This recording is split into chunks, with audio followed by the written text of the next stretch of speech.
Você tem andado ansioso? A palavra de Deus, lá em 1 Pedro, capítulo 5, versículo 7, diz a poderosa palavra do Senhor. Olha o que nós aprendemos já com esse versículo, porque diz assim a palavra do Senhor: lançando sobre ele, sobre Deus, toda a vossa ansiedade, porque ele tem cuidado de vós. Em outras palavras, Pedro está orientando a igreja dizendo assim, é mais do que justo você lançar sobre Deus a sua ansiedade, porque ele tem cuidado. É como que fosse um ato incoerente da nossa parte não lançar, não se apoiar em Deus diante daquele sentimento que parece que rasga a nossa alma, que nos puxa para trás, que a gente chama aqui de ansiedade. Nós vimos ontem, eu quero um minutinho para você que não estava na mensagem, você que estava, mas precisa dessas informações bem firme no seu coração, um minutinho para dizer o que nós aprendemos ontem e a gente avançar aqui. Nós ontem aprendemos aqui sobre ansiedade e vimos alguns causadores de ansiedade. E a gente viu pelo menos dois, como as ameaças e o medo. Por causa das ameaças, e a gente viu que hoje o nosso cotidiano, o que nós estamos vivendo hoje, sim, de fato, muitas coisas se configuram uma ameaça. Por exemplo, na saúde a gente se encontra encurralado. Na área financeira eu falei aí de outras situações, problemas na família, a gente se sente ameaçado. Essas ameaças causam ansiedade. Eu explorei bem isso na mensagem anterior. Falei também sobre o medo. A ansiedade vem sim do medo, e o medo até uma certa proporção é natural, todo mundo tem. Se você perguntar se eu tenho medo, eu vou dizer a você que tenho. Eu não só tenho medo, como eu já tive medo, tenho e vou ter. Agora eu me esforço para que o medo não me paralise, porque quando o medo lhe paralisa, ele já pode ser chamado espiritualmente de um espírito. Isso mesmo. O espírito de temor causa essa peste chamada ansiedade. E aí a gente fica trazendo agora esse sentimento e aplicando em todas as áreas da nossa vida. Se é no casamento, a gente fica preocupado. Se é na relação com os filhos, se é quanto ao que vai comer, quanto ao que vai beber, se vai ficar no emprego, se vai arrumar um emprego melhor, se vai passar esse tempo todo desempregado. É tanta coisa, é um buruçu.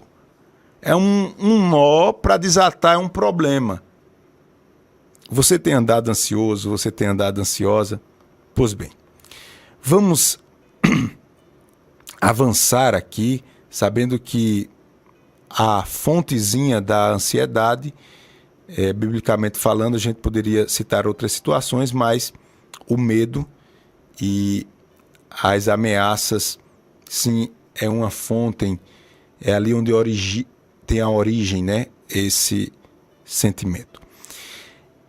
Avançando aqui, a gente vai aprender que a ansiedade ela traz muito prejuízo, ou muitos prejuízos. Os efeitos dela são tristes. Porque a ideia de ansiedade, e aí a gente também vai ver, se não der tempo hoje, em outro momento a gente vai ver, mas a ideia de ansiedade é um aperto, sabe? Imagine agora um barquinho sendo jogado, açoitado pelas ondas, pelas águas bravias do mar, sendo apertado entre uma onda e outra, sendo jogado para um lado e para o outro. Pronto. A ideia de ansiedade é isso. É algo que aperta não é no mundo físico, mas aperta o seu coração, aperta a sua alma. Você fica dizendo assim, pastor, hoje eu estou para baixo, de onde é que veio isso, pastor? Por que isso? Por que essa situação? Olha, uma das reações da ansiedade é a doença no corpo.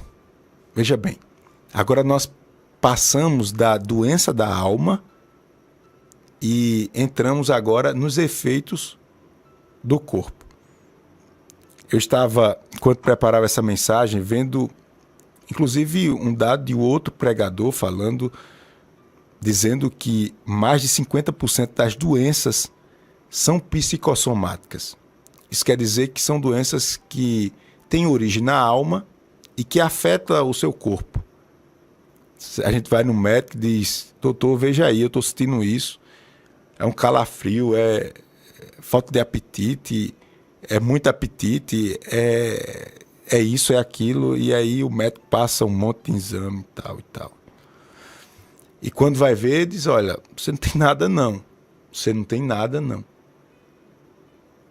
Na verdade, esses problemas tomaram uma proporção que está afetando agora o seu corpo. Veja como isso é grave. Provérbios 14:30 diz: o ânimo sereno é a vida do corpo. Como a palavra de Deus é especial, né? E quando eu leio essa palavra, eu só sinto vontade de interromper essa mensagem para orar e para pedir a Deus esse ânimo sereno. Tranquilidade, irmãos. Às vezes a gente parece que até acha bonito estar, sei lá, agoniado, nervoso. Parece que isso é sinônimo de produção, de resultado. Não, realmente tem que ir para um lado, tem que ir para o outro. E a gente não percebe que nós estamos perdendo o que o sábio está dizendo aqui em Provérbios 14:3. Nós estamos perdendo o ânimo sereno. Nós estamos fazendo as pessoas que nós amamos sofrer, porque perde a paciência. Você fica insensível, às vezes sensível demais, qualquer coisa mexe com você, qualquer coisa é motivo de uma confusão, porque você já está sobrecarregado. Você vive uma guerra dentro de você e você não sabe, talvez, a origem dessa guerra, nem onde é que essa guerra vai terminar. Você não pode continuar assim. Deus está dizendo, lance sobre mim toda a sua ansiedade. É bíblico. Porque eu vou cuidar de você? Não. Eu tenho cuidado de você. Está tudo invertido. Está tudo fora dos parâmetros de Deus. Você quer ter saúde no corpo, segundo Provérbios 14:30, você tem que ter tranquilidade. E aqui a gente precisa falar sobre a paz. É um dos bens mais desejado, mas nem todos lutam pela paz. Falam de paz, querem a paz de boca para fora, mas não são pacificadores, isto é, não estão se esforçando para ver as coisas caminhando em paz. E isso traz consequências no nosso próprio corpo. Se ficasse por aí, estava bom. Mas as reações não ficam só trazendo enfermidade para o seu corpo físico, não. Olha só. No mundo espiritual, isso também tem uma reação e talvez seja a pior de todas as reações. Esse sentimento descontrolado, infelizmente, ele nos deixa bem longe de Deus. Infelizmente é. A ansiedade, ela diminui Deus para a gente. Deus é dono do ouro, da prata, Ele é dono dos exércitos, o Senhor dos exércitos está conosco, né? Não tem essa palavra? Pois bem, ele, com uma só voz, faz a terra se derreter. Esse é o Deus Todo-Poderoso. Ele nos ama a ponto de ter entregado o seu Filho na cruz, ter morrido por nós. Esse é o Deus que cura, que sara. A gente pega esse Deus tão maravilhoso, tão fiel, e coloca ele bem pequenininho. Bem pequenininho porque, infelizmente, a gente não teve condições de colocar uma rédea no nosso coração. Nosso coração foi para um lado que a gente não queria. Essa expressão é muito clara para mim porque desde pequenininho eu crio cavalos, eu vou para competições quando posso, e tem cavalos que a gente bota para um lado e ele vai para o outro. Pois bem, a mansidão, a tranquilidade, o ânimo sereno é a rédea do seu coração. Se você perde isso, você perde a rédea. E ele vai para um lugar que você não quer ir. E do mesmo jeito que um animal, né, um cavalo, é símbolo de muita força, seu coração também tem muita força. Tanto é que ele traz enfermidades para o seu corpo. Será que ele tem força ou não? Tem muita força, e talvez isso seja muito claro para as pessoas que estão vivendo agora uma batalha espiritual, preso a um pecado da carne, que diz, pastor, que prisão infeliz é essa, pastor? Eu estou agarrado nesse negócio faz tempo, eu penso que me liberto, daqui a pouco eu estou preso de novo. É a força do seu coração. Esse seu coração é muito forte, ele tem que ter rédea. Ele tem que ter rédea. Se ele não tiver rédea, ele vai lhe afastar de Deus e ele vai adoecer não só a sua alma, mas vai adoecer também o seu corpo. Eu quero avançar aqui, chamando a sua atenção para esses problemas todos que a ansiedade causa. Sempre aqui perguntando se você é uma pessoa ansiosa, se você tem andado em ansiedade. Mas eu quero também lhe mostrar aqui, para a gente concluir essa segunda mensagem, que quando nós falamos de ansiedade, às vezes nós não estamos ansiosos e achamos que estamos. Achamos que estamos ansiosos. E nem tudo é ansiedade. Também tem algumas pessoas que não entendem isso e vivem feito não sei se você vai compreender essa palavra, feito um demente, feito um leseiro assim. Jesus vai fazer, vai abençoar. E é uma pessoa aleatória, é uma pessoa que não tem firmeza em nada. Não. Tem algumas coisas que não são ansiedade. E às vezes a gente pensa que é. Eu vou lhe dar alguns exemplos aqui que aprendi. Por exemplo, você trabalhar pelas suas melhoras. Isso não é ansiedade. Você quer crescer aí no seu trabalho, você quer concluir o seu curso e você está preocupado em ter o recurso para pagar a faculdade, você está preocupado em ganhar a confiança do seu patrão. E isso requer, às vezes, um desgaste emocional, né? Um incentivo, e você fica, até certo ponto, preocupado, porque você quer ter uma condição de vida melhor. A Bíblia já fala sobre as formigas. A Bíblia, ela dá nota 10 para as formiguinhas que trabalham, que constroem, que está preocupado com o clima que amanhã pode não favorecer o trabalho dela. E ela trabalha hoje para juntar, porque amanhã pode dar errado. A Bíblia é bem clara. Então, você ter essa preocupação de ter uma reserva, de ter alguma provisão para a sua vida, isso não é ansiedade. Isso não é ansiedade. Outra coisa que não é ansiedade é você batalhar primeiro para ter uma vida melhor, isso não é ansiedade. Outra coisa que não é ansiedade é você estar atento às coisas que acontecem ao seu redor. Por exemplo, hoje a gente está vivendo um momento de escassez no país.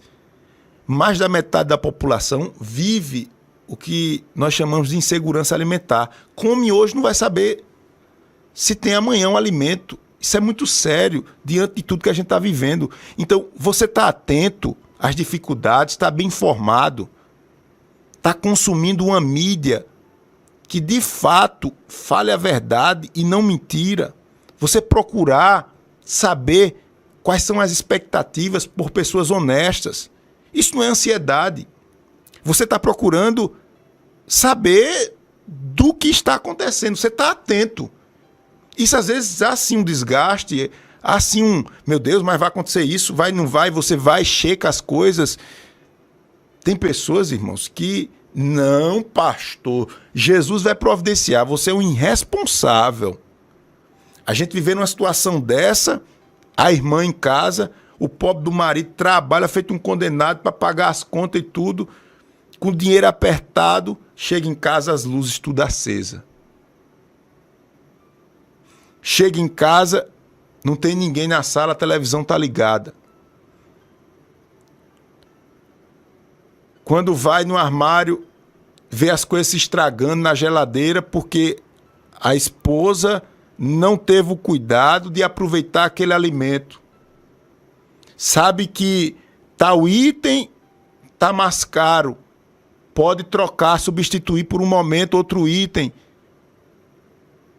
Na mesa, aí não tá, ele falou outra coisa aqui, vive no mundo da lua, Deus vai fazer, Deus vai fazer, Deus vai fazer, desapercebida de tudo, em nome de Deus.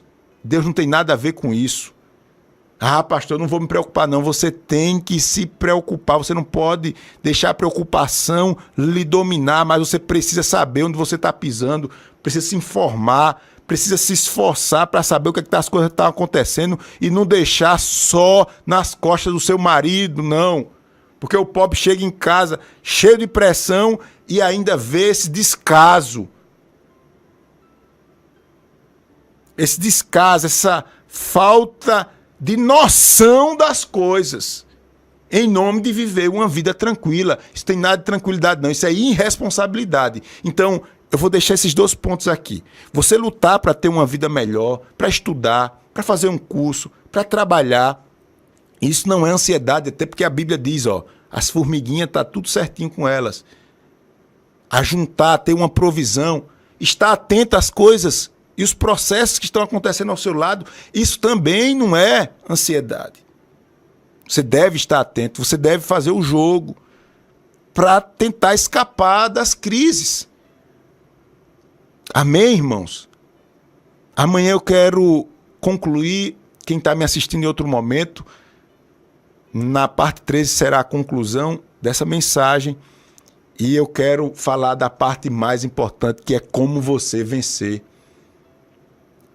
esse mal que alguns falam de mal do século. Amém?